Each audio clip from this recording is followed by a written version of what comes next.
Are you struggling with decision fatigue? Do you find yourself needing to work out your pinky just to hold your phone? Or do you just want a bigger screen with a more manageable body for your tiny little hands? Well, you've come to the right place because I got tiny hands and I got a lot to say about the different sizes of the iPhone 14 Pro Max and 14 Pro. Let's get into it. If you guys struggle with decision making, you're in the right place. You're in good hands because I suck at it as well, except I'm stupid enough to throw money at my problems, and you guys are in luck because all you have to do is subscribe to this channel and check out my videos for all your answers. Okay, so iPhone 14 Pro versus the 14 Pro Max. This is a question that even the most techiest of tech YouTubers struggle with. It's a difficult one, so I put together a list of pros and cons so that we can check them out together and hopefully come to a decision by the end of this video which one will be right for you. Firstly, it's good to know that there isn't much of a difference in the feature set between the Pro Max and the Pro. In the past, Apple has given the Pro Max slightly favorable feature sets such as optical image stabilization and video being better or better cameras. Recently, Apple has been giving both of these phones the exact same treatment. So you have the same A16 Bionic chip, so internals and speed-wise, it's going to be the same. You have the same camera sets, you have the same video features. So everything's the same across the board except for two things, which is the screen size as well as battery life, which we're going to get into very shortly. So you have the Pro coming in at about 6.1 inches, whereas the Pro Max comes in at about 6.7 inches. Now with Super Retina XDR Pro Motion 120 Hz and absolutely vibrant, bright, and high pixel-rich screens, having that larger display has never felt better. And look, there's no doubt when it comes to screen real estate, the Pro Max is the king. There's a lot more screen real estate on here for more activities, to have all your widgets, your text, everything displayed bigger, and things just feel more true to life. You get so much room for activities, which I don't know why they don't bring out multitasking, but I would love how, like, you know how in Samsung you can just split the screen in half and have like, one app running at the top, one app running at the bottom. I don't know why we don't have that, but that would be an awesome feature to add on the Pro Max. But everything just seems larger than life. Viewing content on this thing is just a blast. YouTube videos are nice and big. Portrait, reels or Instagram photos, everything just looks so nice to use on your phone. I don't think you can get better than the Pro Max. Next, let's talk about one-handed use. Now, this is obviously subjective because some people have big hands, and for those people, the Pro Max might be just fine. But for myself and majority of the people that are going to be using these iPhones, the Pro Max is just going to be too big. Like, you can't go side to side. It's just too tough, which essentially makes this a two-handed device. At which point, you got to ask yourself, does the phone just become too cumbersome to use? Because if you always have to have two hands, and if you're using one hand and you're just getting carpal tunnel for like using this phone, then is it even worth it? Even going edge to edge on this phone is tough. You got to really maneuver your hands around and try to get your thumb all the way across. Whereas the Pro, on the other hand, it's still a decent sized phone. It's nice and big, good enough for viewing experience. Most people can probably go edge to edge with this, and you might have to shuffle your hands around a little bit, but it's not as inconvenient as the Pro Max. So I think for most people, the Pro is a solid size. Next, I want to talk about the typing experience. When you use the Pro Max for regular tasks, I can't lie, sometimes it does get a little unwieldy. Firstly, you have to type with two hands. One-handed typing is out of the question. And even then, the phone is quite large and you really need to support it with your pinky. And because the phone is so heavy, your pinky and hand actually start to hurt over time. In fact, I think my pinky has actually warped after a full year of using this Pro Max. The Pro, on the other hand, you don't really need that bottom support, and the typing experience is much easier. And even if you do need to use your pinky for support, it doesn't feel like a burden on your pinky. Like, it's not like, you need to work that pinky out in order to be able to use the phone. So yeah, the Pro definitely takes the cake on the typing experience as well. Next up is pocketability, and believe it or not, this is actually an important metric.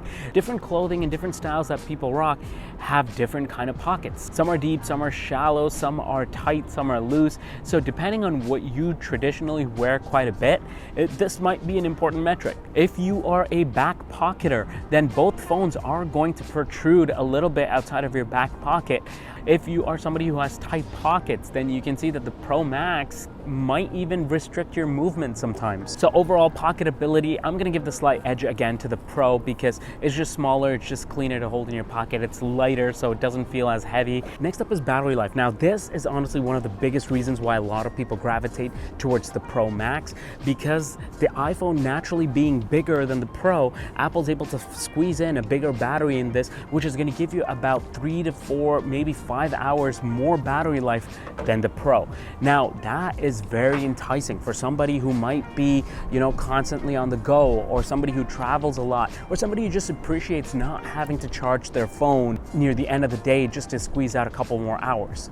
Right now, I'm in New York City with a few of my friends, and we've been having long days where we're just going out and about, and it gives me a lot of peace of mind knowing that this phone can last me the entire day while I'm taking photos and videos, wherever we go, cutting it close by the end of the day at like 1 or 2 a.m. where I'm putting this phone to charge and it's only got like 10 or 15% battery left. Whereas I know for a fact if I had the Pro, I might not get those few extra hours to squeeze out at the end of the night. So the Pro Max definitely gives you peace of mind there, and a huge plus to the Pro Max on that. But on the other side, if you're somebody who is not traveling much, or you're going to the office, going back, or wherever you go, you have wall outlets or plug points, then fast charging has also become quite a thing. In 30 minutes, you can charge either of these phones up to 50%.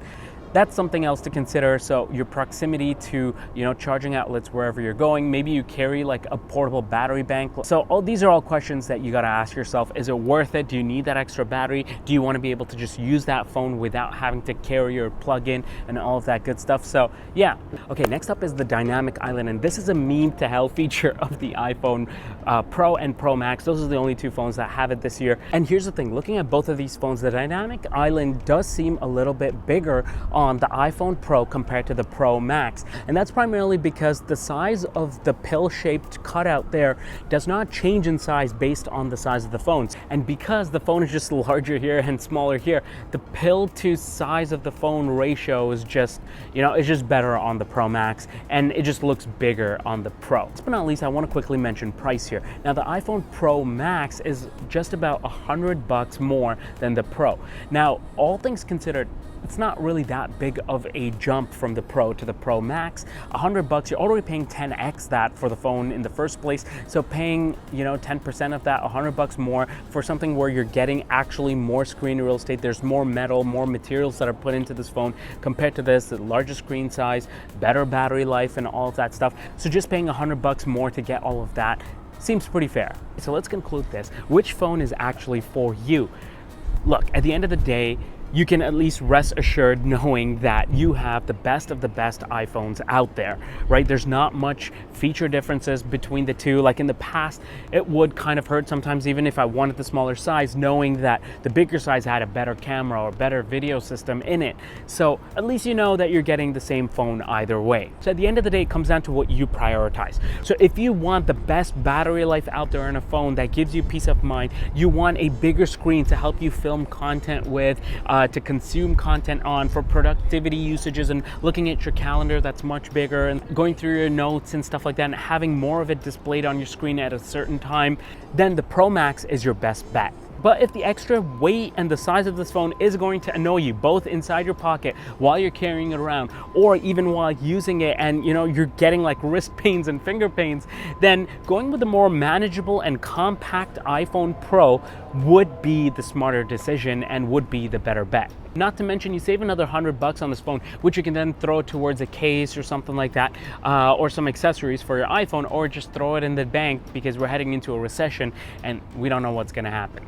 As for me, the question still rages on, but I think for all intents and purposes, this year I'm leaning towards the